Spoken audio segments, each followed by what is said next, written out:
Hello viewers, আশা করি ভালো আছো। প্রতিবারে নিয়ে আপনার সামনে নতুন আরেকটি ভিডিও নিয়ে চলে আসলাম। আজ আলোচনা করব আপনার এইচএসসি 2024 যারা আছেন, যে আপনাদের যে সাবজেক্ট ম্যাপিং করে রেজাল্টটা তৈরি করা হচ্ছে, যে আপনাদের যে এইচএসসি রেজাল্টটা আপনারা দেখবে কীভাবে যে আপনার মার্ক সহ যে আপনি কোন সাবজেক্টে কত মার্ক পেয়েছেন এ টু জেড কিন্তু মার্কশিট সহ কিন্তু কীভাবে ডাউনলোড করবেন এবং কীভাবে দেখবেন, এই জন্য কোনো অ্যাপ লাগবে না। ঠিক আছে, আজকে এ টু জেড সব কিছু দেখিয়ে দেবো। তার আগে বলে নিই, আপনি যদি এই চ্যানেল নতুন হয়ে থাকেন তারা আপনার কাছে রিকোয়েস্ট থাকবে যে এই ধরনের নিত্য নতুন অল এডুকেশনাল আপডেট সবার আগে পাওয়ার জন্য অবশ্যই চ্যানেলটি সাবস্ক্রাইব করে পাশে থাকবে, কারণ আপনার লাইক এবং সাবস্ক্রাইব কানে কিন্তু আমাদের নতুন আরেকটা ভিডিও তৈরি করার অনুপ্রেরণা সৃষ্টি করে। এখানে দেখতে পাচ্ছেন যে আমি কিন্তু একটা রেজাল্ট আপনাদের দেখাচ্ছি যে স্যাম্পল হিসাবে, যেখানে দেখতে পাচ্ছেন বাংলা প্রথম বাংলা দ্বিতীয়, যে সে কিন্তু পাইছে 139। ঠিক আছে, যে এইভাবে মার্ক অনুসারে কিন্তু আপনি দেখে নিতে পারবেন যে আপনি কোন সাবজেক্টে কত মার্ক পেয়েছেন।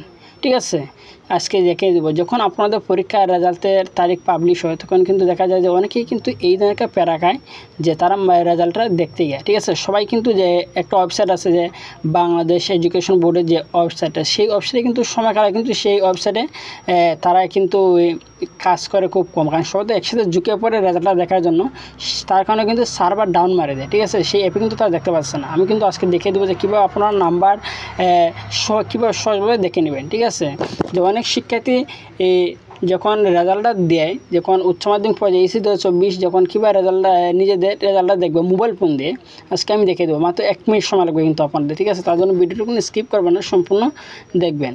যে নিজেদের রেজাল্ট নিজেরাই মোবাইল ফোন থেকে এইচএসসি 2024 মার্কশিট আকারে দেখতে পারবে। রেজাল্ট দেখার সময় খুব রেজাল্ট দেখার নিয়ম যাতে কিন্তু খুব সহজ, যদি আপনি জানা থাকে। ঠিক আছে, যদি না জানা থাকে তাহলে কিন্তু অনেক কঠিন। শিক্ষা মন্ত্রণালয়ের নির্ধারিত ওয়েবসাইট ব্যতীত অন্য কোনো জায়গা থেকে এইচএসসির ফলাফল দেখা যায় না। তাই কোনো অ্যাপ বা অতিরিক্ত কোনো কিছু মোবাইলে ইনস্টল করা থেকে বিরত থাকুন, কারণ যে আপনারা যখন রেজাল্টটা যখন তারিখ প্রকাশিত হয় তখন কিন্তু অনেকে দেখছে অনেক ধরনের অ্যাপ কিন্তু তারা ইনস্টল করার পর কিন্তু এত মোবাইলে কিন্তু যে অনেক ক্ষতি হয়। ঠিক আছে, কোনো অ্যাপ লাগবে না আপনারা রেজাল্টটা দেখতে গেলে। কীভাবে পরীক্ষার রেজাল্ট দেখতে পারবেন তা আমরা আজকে সরাসরি ওয়েবসাইটের লিঙ্কের মাধ্যমে দেখিয়ে দিচ্ছি তা এবং নিয়মগুলো করছি।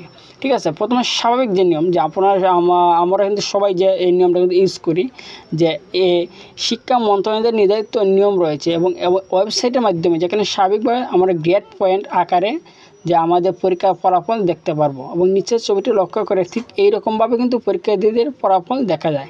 কারণ দেখতে পাচ্ছেন যে বাংলা ইংলিশে, ফিজিক্স মাইনাস, সেভাবে কিন্তু অনেক আমরা রেজাল্টটা দেখি। ঠিক আছে, তো আরেকটা যে নিয়মটা হচ্ছে যে আমরা যে মার্কশিট আকারে তুমি কীভাবে পরীক্ষার ফলাফল দেখবে, এটা অনেকেই কিন্তু জানে না, যেখানে বিস্তারিত তথ্যগুলো তুলে ধরা হলো। তো অর্থাৎ তুমি সৃজনশীলে কত পেয়েছো, বহু নির্বাচনে কত পেয়েছো, ব্যবহারিকে কত পেয়েছো, সর্বত মার্ক কত নম্বর পেয়েছো এবং দ্বিতীয় পত্রে কত নম্বর পেয়েছো সেগুলো দেখা যাবে।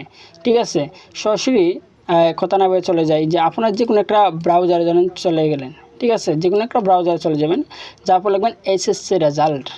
রেজাল্টকে সার্চ দেওয়ার পর কিন্তু আপনার সামনে দুইটা অপশন আসবে, যে education board result. Education board যে রেজাল্টটা, যে আপনার প্রথমে কিন্তু এটা পাবেন। এই লিঙ্কটা কিন্তু সবার আগে কিন্তু চলে যাবে, কারণ এটা সরকারি একটা ওয়েবসাইট। ঠিক আছে, এটাটা কিন্তু আগে চলে আসবে। এটার মধ্যে কিন্তু যখন রেজাল্ট পাবলিশ হয় তো কিন্তু সেটার মধ্যে রেজাল্ট দেখা যায়, কিন্তু যদি আমরা ঢুকি কিন্তু রেজাল্ট দেখা যায়, কিন্তু অনেক সময় এটা সার্ভার ডাউন মারে।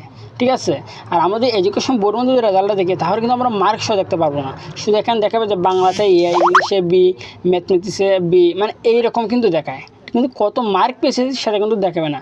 সেটা দেখার জন্য যে আপনাকে নিচে চলে যাবেন স্ক্রল করে, এখানে দেখতে পারবেন যে eboardresult.com।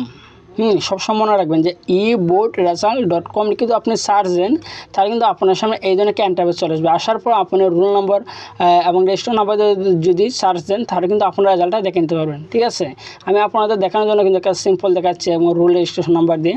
এখানে দেখতে পাচ্ছেন যে সে কিন্তু বাংলাতে পেয়েছে, বাংলা প্রথম পত্র দ্বিতীয় পত্র মিলে কিন্তু 139 পেয়েছে, ইংলিশে 105 পেয়েছে, ম্যাথমেটিক্সে 57 পেয়েছে, মানে এভাবে কিন্তু যে আপনারা দেখে নিতে পারবেন।